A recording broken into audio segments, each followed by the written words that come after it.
Kakatapos ko lang maligo. And natutuwa ako, sobrang saya ko dahil dun sa shower, may nakita akong rainbow. Diyan nga pala guys, walang kahit anong glass dyan para matapatan ng araw para magkaroon ng rainbow. As in, lata lang, wala dyang glass para biglang magka-rainbow na lang bigla. Kaya natutuwa ako kasi nangyayari kasi sa akin pag may napapanaginipan akong isang bagay o pangyayari, kinabukasan or mamaya may nakikita akong answer. Kinabukasan, yung panaginip ko na yun, ipapakita sa akin. Kasi yung panaginip ko kagabi is, kami ng asawa ko ay nasa dagat.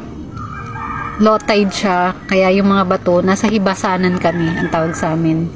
Tapos, habang nakatingin kami dun sa dagat, parang yung ulap na ganyan, unti-unti siyang kumakapal, parang umiitim, lumalaki yung ulap. Tapos hanggang sa, naging maitim na nga siya.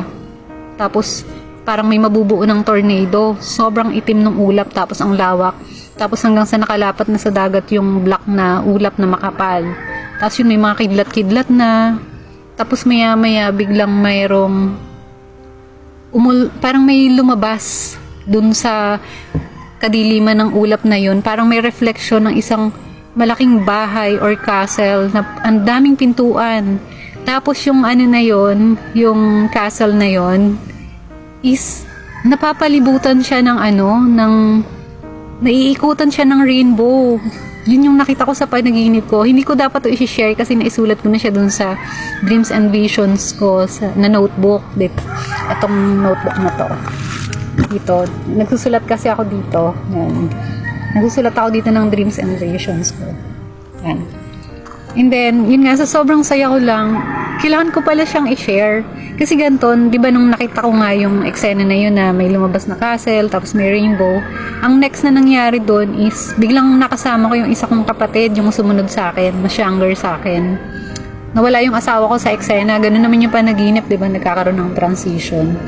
And then, merong isang lalaki, yun ay bumaba na anghel, may bumabang anghel, pero nag-anyong tao siya.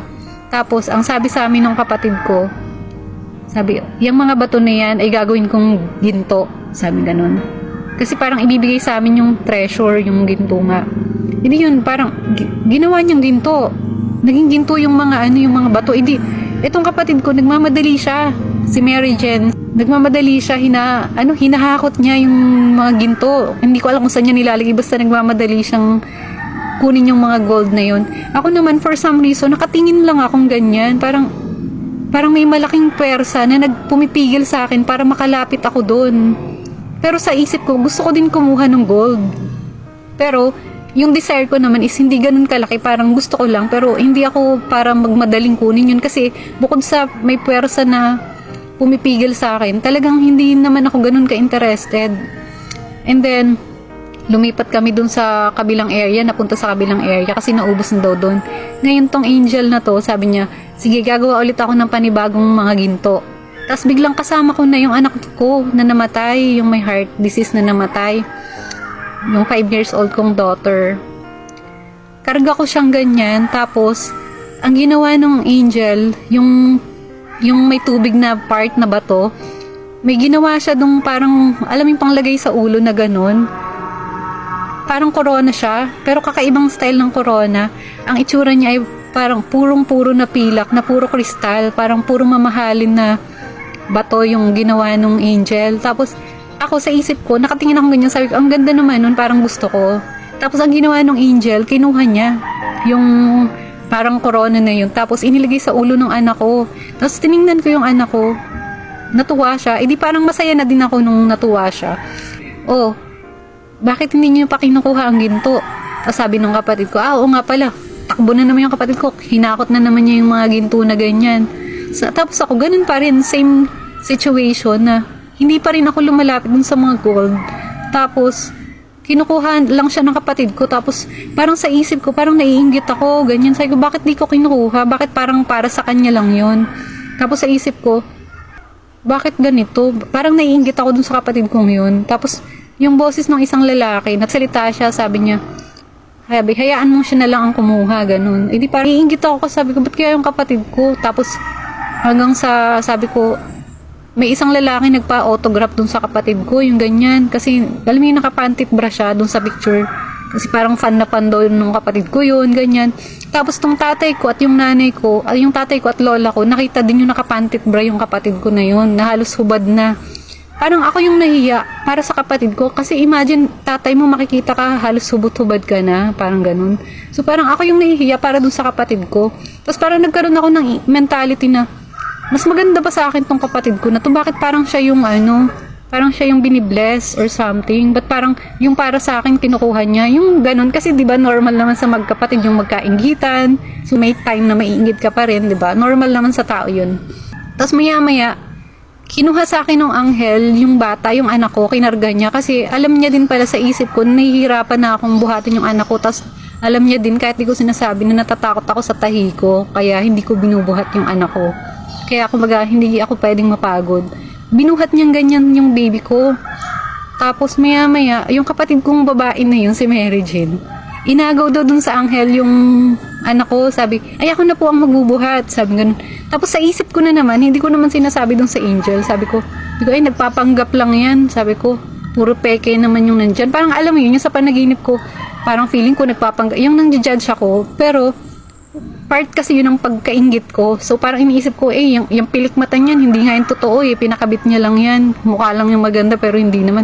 Sa isip ko, nang judge ako, pero part siya kasi ng inggit. Pero hindi ko naman totally nilalait yung kapatid ko. Sa isip kasi panaginip din nga And then, hindi ko alam yung lahat pala ng nasa isip ko na yun, alam ng anghel. Tapos maya-maya, ayun, naubos niya na yung mga gold kung saan niya na naitabi. Tapos nung paalis na kami dun sa area, nawala yung anghel. Pati yung baby ko nawala na din sa eksena. Pero parang naglalakad pa rin yung kapatid ko sa likuran ko. Tapos, nagsalita yung anghel habang pataas siya sa langit.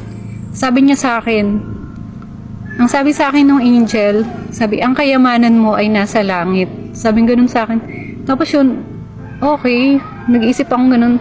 In-accept ko naman sa isip ko na, okay, parang medyo na natanggal yung inggit ko, parang nagkaroon ako ng peace, ganyan. And then, maya-maya, parang sabi ko, ba't kaya ganito sumasakit yung tiyan ko? Tapos hanggang sa parang may bumubukol-bukol na daw sa tiyan ko, ganyan, sobrang sakit. Ayun, parang nagpapanik ako sa panaginip ko, gusto kong magpanik. Tapos hanggang sa nagising na nga ako kasi ugali ko kasi na pag may nararamdaman ako, talagang mahilig akong magpanik, ganyan. So, yung nagising ako, masakit nga yung tiyan ko. Actually, 3 days na masakit yung tiyan ko. Yung dito sa upper part. Pero, I'm praying to God na pagalingin ako ganyan.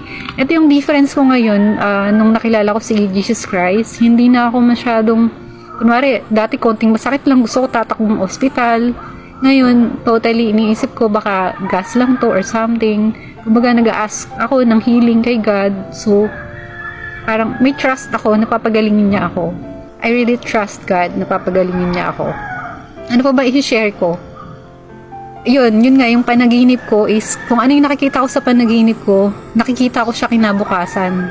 Kagaya nung madilim na ulap na may kumikidlat-kidlat, yung dun nga sa panaginip ko, nakita ko siya sa TikTok yung nangyari sa US na may madilim na ulap, tapos naging tornado, may mga kidlat, ganun.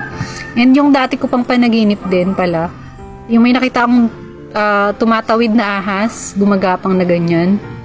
Alam ko kinabukasan, may nakita talaga kaming ahas dito sa bahay, sa bubong, tumatawid siya. Kung paano siya tumawid sa panaginip ko, ganun din siya tumawid.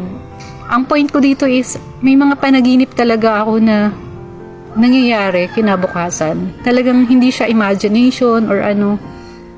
Kakaiba po yung mga panaginip ko lately. Meron naman ako guys nakitang pangitain, pero yun ay pumikit lang kasi ang mata ko nun. Tapos may nakita akong malaking ulap, madilim.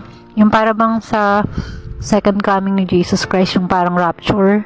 May nakita akong ganyang eagle na nandoon sa madilim na ulap. Malaking ibon siya na malaginto na kumikinang. Tapos circular yung kanyang lipad. Tapos nung kinabukasan, may nakita akong eagle na ganun ang lipad. Nakita ko yung eagle, ganun talaga yung lipad niya. Basta mula po nung nagbasa ako ng Bible, parang si God is, may ipinapakita siya sa akin